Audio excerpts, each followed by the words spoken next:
नमस्कार सर्व किचन रेसिपीमध्ये मी कविता तुम्हा सर्वांचे पुन्हा एकदा खूप खूप स्वागत करते। तर नेहमीप्रमाणे आजही मी तुमच्यासोबत एक नवीन आणि छान अशी रेसिपी घेऊन आली आहे। व्हिडिओ सुरू करण्याआधी तुम्हा सर्वांना रिक्वेस्ट आहे की तुम्हाला जर माझी रेसिपी बघायला आवडत असेल तर व्हिडिओला एक छोटासा लाईक आणि चॅनलला सबस्क्राइब नक्की करा। सोबतच साइडचे जे बेल आयकॉन आहे यालाही प्रेस करा। यामुळे काय होईल की ज्या छान छान रेसिपी मी अपलोड करत असते त्या सर्वांची नोटिफिकेशन तुम्हाला सर्वात अगोदर मिळेल। चला तर मग वेळ न घालवता पटकन रेसिपीला सुरुवात करूया। तर हे गव्हाच्या पिठाचे अतिशय चविष्ट आणि खुसखुशीत काजू शंकरपाळे बनवण्यासाठी एका मिक्सिंग बाउलमध्ये मी 1 कप इतकं गव्हाचं पीठ घेतलेलं आहे। शंकरपाळे छान असे कुरकुरीत आणि खुसखुशीत व्हावे याकरता या ठिकाणी मी 3 ते 4 चमचे रवा घेतलेला आहे। रवा तुम्ही या ठिकाणी जाड किंवा बारीक कोणताही घेऊ शकता। हे शंकरपाळे छान असे खुसखुशीत व्हावे याकरता या ठिकाणी मी 3 ते 4 चमचे इतकं साजूक तूप घालत आहे। तुपाऐवजी तुम्ही तेलाचं मोहन देखील घालू शकता, परंतु तेल घातल्यामुळे काय होते की शंकरपाळे हलकेसे कडक होतात। परंतु थोडंसं तूप घातल्याने शंकरपाळे अगदी छान असे बिस्किटासारखे खुसखुशीत होतात। त्यामुळे या ठिकाणी मी तुपाचाच वापर केला आहे। आता आपण अशा प्रकारे हलक्या हाताने चोळत व्यवस्थितपणे तुपाचे मोयन जे आहे पिठामध्ये व्यवस्थितपणे लावून घ्यायचे आहे। पिठाच्या प्रत्येक कणाला मोयन अगदी छानपणे लागले की तितकाच हा नाश्ता अधिक छान असा खुसखुशीत तयार होतो। उन्हाळ्यामध्ये मुले खेळून आले की मुलांना मधल्या वेळेत काहीतरी चटपटीत आणि कुरकुरीत पदार्थ खावेसे वाटतात, तर अशा वेळी तुम्ही हा महिनाभर टिकणारा गव्हाच्या पिठाचा खुसखुशीत पदार्थ मुलांना मधल्या वेळेत देण्यासाठी तसेच लहान मोठ्यांना संध्याकाळी चहासोबत खाण्यासाठी देखील बनवून ठेवू शकता। खूप साधी सोपी झटपट होणारी पौष्टिक अशी रेसिपी आहे।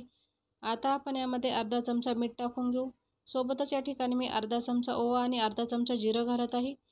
जिरे यामध्ये ऑप्शनल आहे, तुम्ही जिऱ्याऐवजी खाली जिऱ्याची पूड करून देखील घालू शकता। शंकरपाळे अधिकच छान असे चटपटीत व्हावा याकरता मी अर्धा चमचा लाल मिरचीची पावडर आणि अर्धा चमचा इतका मी गरम मसाला घातलेला आहे। गरम मसाल्यासोबतच तुम्ही या स्टेपला चाट मसाला देखील घालू शकता, परंतु चाट मसाल्याचा वापर मी शेवटी करणार आहे। सोबतच थोडीशी बारीक चिरलेली कोथिंबीर यामध्ये मी टाकून घेतलेली आहे। काजू शंकरपाळे अधिकच खुसखुशीत आणि चटपटीत बनावे याकरता मी 2 मध्यम आकाराचे उकडलेले बटाटे घेतलेले आहे। लक्षात ठेवा, बटाट्याला उकडल्यानंतर रूम टेम्परेचरवरती आपल्याला व्यवस्थितपणे थंड करून घ्यायचं आहे। तुम्ही हवं तर अर्ध्या तासाकरता याला फ्रीजमध्ये सेट होण्यासाठी देखील ठेवू शकता। यामुळे काय होते की आलूमधला ओलसरपणा कमी होतो आणि शिवाय हा नाश्ता अगदी छानपणे खुसखुशीत तयार होतो। बाइंडिंगही आपल्याला यामध्ये कमी टाकावी लागते। याआधी गव्हाचे पीठ किंवा मैद्याचे काजू शंकरपाळे तुम्ही खारे किंवा तिखट नक्कीच बनवले असतील, परंतु अशा पद्धतीने आलू घालून हे चटपटीत आणि खुसखुशीत काजू शंकरपाळे एकदा घरी करून बघा। घरातील सर्वांनाच खूप आवडतील। शिवाय हे काजू शंकरपाळे अधिकच पौष्टिक व्हावे याकरता मी गव्हाच्या पिठाचा वापर केला आहे। तुम्ही हवं तर मैदा देखील या ठिकाणी घेऊ शकता। आता आपण पाणी न घालता आलूसोबत या पिठाला व्यवस्थितपणे मिक्स करून घ्यायचं आहे। आणि आणखी एक महत्त्वाची गोष्ट म्हणजे पीठ भिजवताना आपल्याला यामध्ये पाणी वगैरे अजिबात घालायचे नाही, कारण हे काजू शंकरपाळे बनवताना आपण उकडलेल्या बटाट्याचा वापर केला आहे आणि उकडलेल्या बटाट्यामध्ये भरपूर प्रमाणामध्ये मॉइश्चर असते। त्यामुळे आपल्याला या ठिकाणी पाणी वगैरे घालायची अजिबात गरज पडत नाही आणि कदाचित गरज पडली तर फक्त 2 ते 3 चमचे पाणी आपण यामध्ये घालू शकता, यापेक्षा जास्त पाणी घालायचे नाही। गव्हाच्या पिठाचे काजू शंकरपाळे बनवताना पिठाला आपल्याला अगदी छान असं घट्टसरच भिजवायचं आहे आणि यामुळे काय होते की हे काजू शंकरपाळे फार तेलकट होतात, शिवाय छान असे खुसखुशीत बनत नाही। आजच्या या व्हिडिओमध्ये अगदी छान असे चटपटीत आणि कुरकुरीत हे गव्हाच्या पिठाचे काजू शंकरपाळे बनवताना भरपूर साऱ्या छोट्या छोट्या टिप्स मी तुम्हाला सांगितलेल्या आहे। याकरता व्हिडिओ जराही स्किप न करता शेवटपर्यंत बघा। 2 ते 3 मिनिटानंतर तुम्ही बघू शकता थोडंसं घट्टसर हे पीठ मला वाटत आहे, तर यामध्ये मी फक्त 1 चमचा इतकं पाणी टाकलेलं आहे। यापेक्षा जास्त पाणी आपल्याला अजिबात घालायचे नाही, कारण की गव्हाचे पीठ आणि बटाट्याचे प्रमाण आपण जेमतेम सारखेच घेतलेले होते। त्यामुळे यामध्ये जास्त पाणी वगैरे घालायची तुम्हाला अजिबात गरज पडणार नाही। जवळपास 3 ते 4 मिनिटानंतर तुम्ही बघू शकता अगदी छान असे डो या ठिकाणी तयार झाले आहे। गव्हाचे पीठ तसेच बटाट्यासोबत आपण या ठिकाणी थोडासा रवा देखील घातलेला आहे। रवा हा छानपणे फुगला जावा याकरता मी 4 ते 5 मिनिटांपर्यंत याला असं झाकून ठेवत आहे, जेणेकरून हे डो अगदी छानपणे सेट होईल। नंतरच आपण पुढची प्रोसेस बघूया। 3 ते 4 मिनिटानंतर तुम्ही बघू शकता अगदी छान असे डो या ठिकाणी सेट झाले आहे। पुन्हा एकदा आपण या डोला चांगल्या प्रकारे मिक्स करून घ्यायचं आहे आणि ताबडतोब आता आपण नाश्ता बनवण्याची तयारी करूया।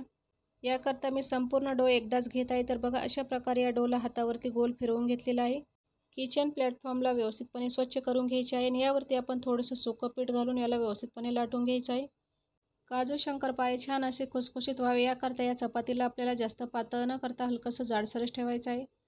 हे काजू शंकरपाळे बनवताना आपण तुपाचा वापर केला आहे आणि हलकंसं जाडसर म्हणजे शंकरपाळ्यासारखं याला थोडंसं जाडसर ठेवलं की अगदी छान असं खुसखुशीत हा नाश्ता तयार होतो।